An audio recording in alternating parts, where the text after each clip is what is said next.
Pray with me, please. Lord Jesus Christ, Son of God, may your will be done through me.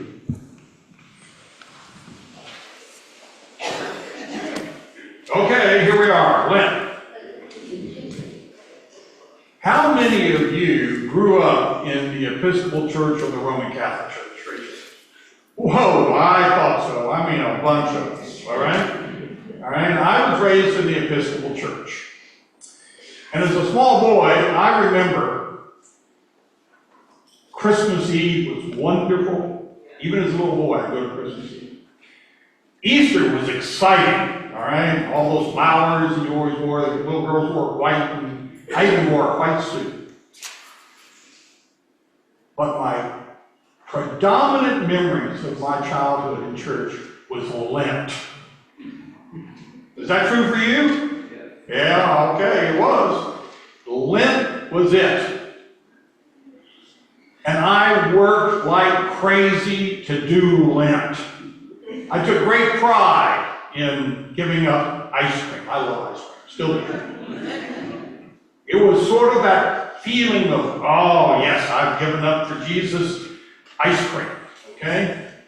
Did I take on any extra work? No, well, yeah, sort of. I made my bed, maybe. But I worked really hard to be the Christian I thought I was supposed to be, particularly in Lent, right? As I got older, and my sophistication about what sin is about caused a change. And particularly when I became a priest.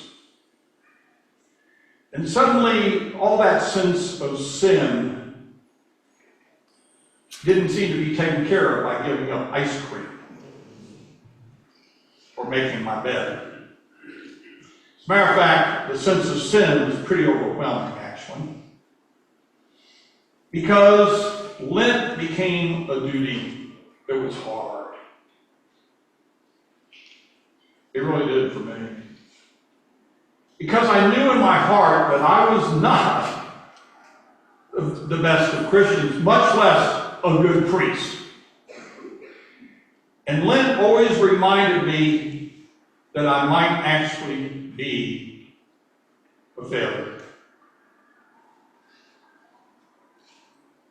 Think about that. It became a burden. And I came to really not look forward to Lent. Maybe I was a fake. You ever felt like a fake? Particularly with God? Particularly with the people who you are trying to lead into spiritual life? It was horrible. And Lent made it worse. I would try to do those things that Lent's supposed to be, do the special things. Forget the ice cream. Let's get down to really looking at yourself. Let's get down to really trying to do that which will change you from what you know in your heart you are to something better. And I always failed. I couldn't do it the way it needed to be done. The harder I tried, the more it escaped me. To the point that I was considering leaving the ministry. And then I heard a sermon by one of the great preachers in the Anglican Church of the 20th century, a guy named Michael Marshall. He was a bishop in England. And in this sermon, he kept talking in a way that was just really challenging me. Because he started by saying, the real truths of God are always found in paradox. You know that, don't you? No. He says, that's true. Wait, he was speaking to me, but we were all shaking our heads. And he said, yes. So I'm here to tell you, embrace your sin. Now, I couldn't think of anything crazier than that. I had enough sin to worry about than embracing it, as if I would live it out, accept it. Really? And even in the middle of the sermon, sort of, I went, wait a minute. I remember something. And what popped in my head at that time was a moment when I was a teenager in college. And it was one of the defining moments of my life. Some of you know I ran track for Texas A&M. And I was pretty good, actually. What you don't know, and what I don't talk about much, is how that happened. I've been a fairly decent high school runner, okay? But not good enough to really warrant a scholarship at a major school. I got some minor scholarship offers at second and third rate colleges, okay, lower down. But I had made up my mind I was not going to take that. I wanted to go to a really good program. And Texas A&M had one of the best in the country, and it was close by. And I had been accepted at some elite colleges, and my parents were all Ivy Leaguers. They wanted me to go there, and I turned it down. I had a full scholarship to any college I wanted to go to, academic scholarship I wanted to go to in any college. I turned that down and went to A&M against all of my family's wishes. And I did so because I announced that I was going to run track for Texas A&M. I get there, and suddenly I discover I am out of my league. And I mean seriously out of my league. I've been a fairly decent runner in high school, but these were the top runners that had been high school top nation runners. And I was way down and had probably no ability to make the team. So I had one of two options in front of me. One, give up. But the embarrassment of giving up after all the thing I had done and refused to go to Princeton and all that kind of stuff, and go back to my family, ooh. No. Well, the other option was fake it. Okay? Work harder than any of them and see what happens. And I did. I doubled down like you cannot imagine. I worked, I stayed extra, I ran harder, I ran longer. I did everything you could possibly do. Now, it just so happened that also I was a late bloomer and my body started filling out and started doing things. And the work that I did and all that, I made the team. Surprisingly. My sophomore year, I got good enough to where I was the fastest runner of the freshman class, the previous freshman class, in the quarter mile, and I was put on the mile relay team for the senior, for A&M. Now, I was the slowest runner. I was the only sophomore, though, that made it. All the others were seniors. And I ran the second leg, which is the slowest leg. That's where they always put the slowest guy. But I was there. I was there.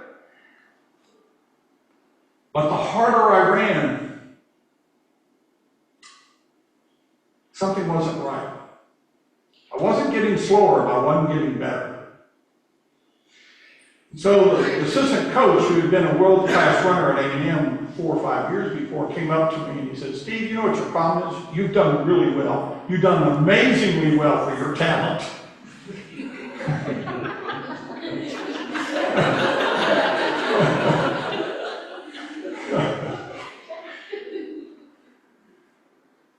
You try too hard.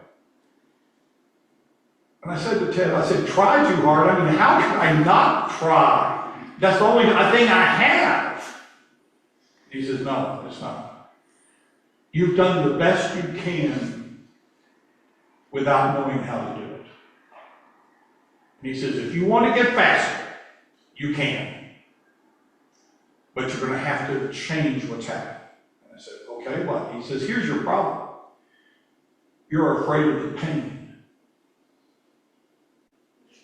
You're afraid of the pain. And if you've never run a quarter mile, you don't know what pain is. There is pain like you cannot believe. Not only in your chest, your sides, your butt. It's hard. And I was afraid. I had never admitted it.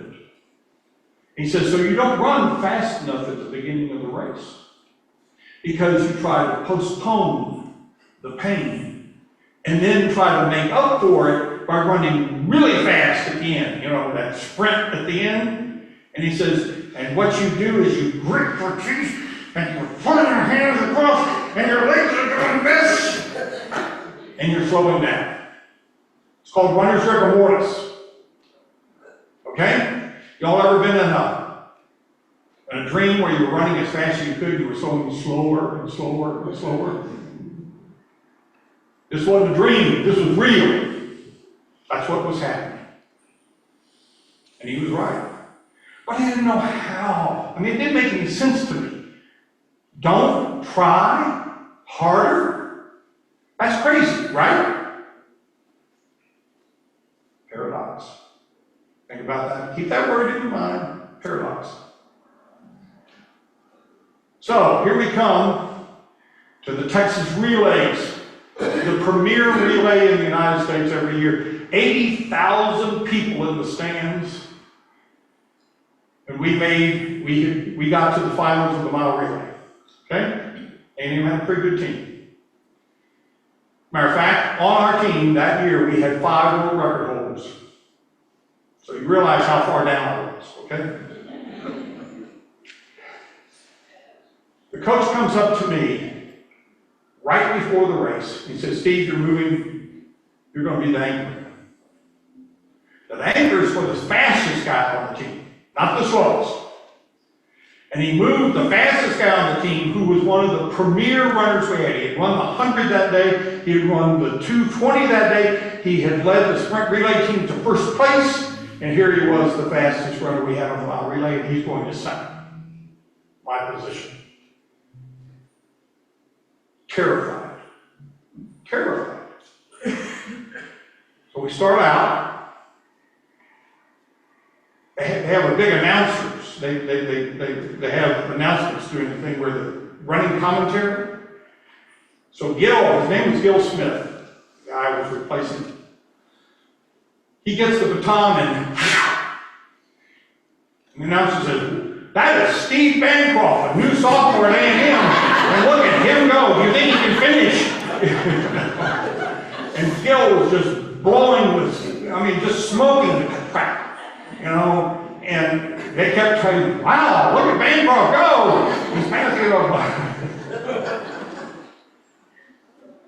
He comes in first. He takes us in first. Pretty good at first. And so, hands off to Artie Britt. Artie was a good runner, but he had had leg problems. So he's coming around third leg, and he gets up, and about 15, 20 yards from the finish, he blows a leg. And he staggers to the finish line. And I have to wait there as he barely makes it. I take the baton. We're now in last place. Well, I head out like a bat out of hell, running as fast as I knew how to run. I didn't have any choice. What could I do? I wasn't going to embarrass anybody because they started announcing, well, this is Gil Smith, the great Aggie runner in the Can You Catch Up? Oh my goodness gracious, the demand was too high. But I took off. And I moved from last, the rate of us moved up past 3 guys. And I'm right behind the first group of the remaining 4. Okay? Up front. My roommate is at 220, halfway through. And I'm already starting to hurt. He says, give time. It was a time I would have been happy to have had if I were only running the 220. It was the fastest I had ever run in my life that far. And I go, I'm not going to make it. I'm not going to finish this race. I am cooked. And then Ted's words came in my head. Relax. Let go. And I did. I said, what have I got to lose? And I relaxed. Dropped my jaw. Kept my arms straight. Lifted my knees. And I kept running. And I got faster. And I started passing the last group, who were all the best runners in the country. I moved from 5th to 4th. Moved out into the range and we came into the final stretch. Moved from 4th to 3rd. I am running neck and neck with these two guys. And I'm not slowing down. I'm not tying up. I'm running. Now I wish I could tell you that I passed and won. But no, it was a photo finish for all three of us, and I got 3rd. But I had run the fastest quarter mile of the meet. The fastest quarter mile on that track that day. I dropped my time by 2 seconds. That's 30 yards. That's longer than the distance of this building.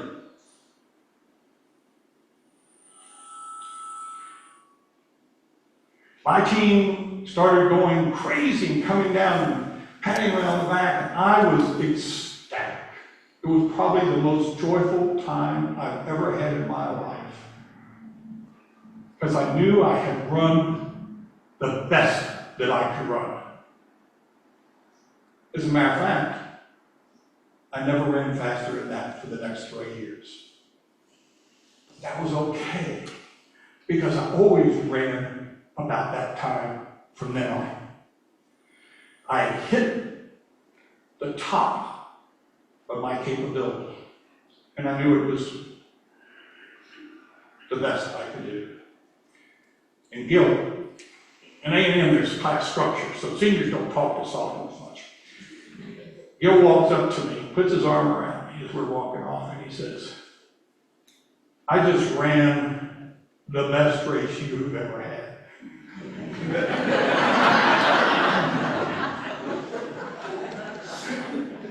It was a great compliment. When I remembered that, listening to that sermon, I suddenly realized something. I had succeeded when I embraced my fear of pain. When I would relax from the fear and just do it. That's a paradox. How do you overcome fear? The only way to overcome fear is to just face it, embrace it, and come to grips with it, and somehow find how to deal with it. That's it.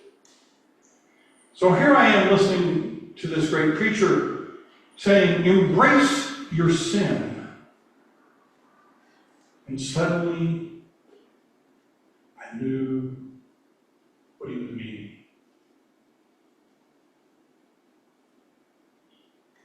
You can't be afraid of your sin, brothers and sisters.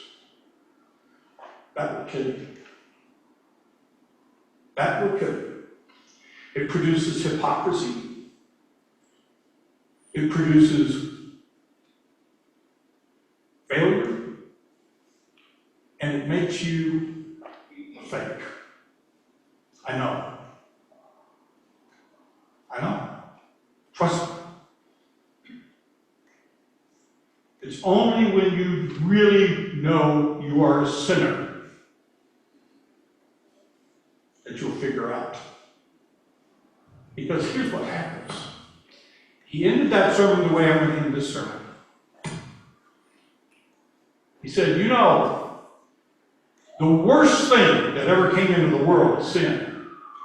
It has caused more tragedy, more hurt, more pain, more of what should never have happened. And humans are at the absolute pinnacle of causing it. And it's the worst thing that's ever happened in the world. But until you know this, you'll never know the joy of being a Christian. Joy. That's sweet. Joy. It's better to have sinned and been forgiven than never have sinned at all. Believe that.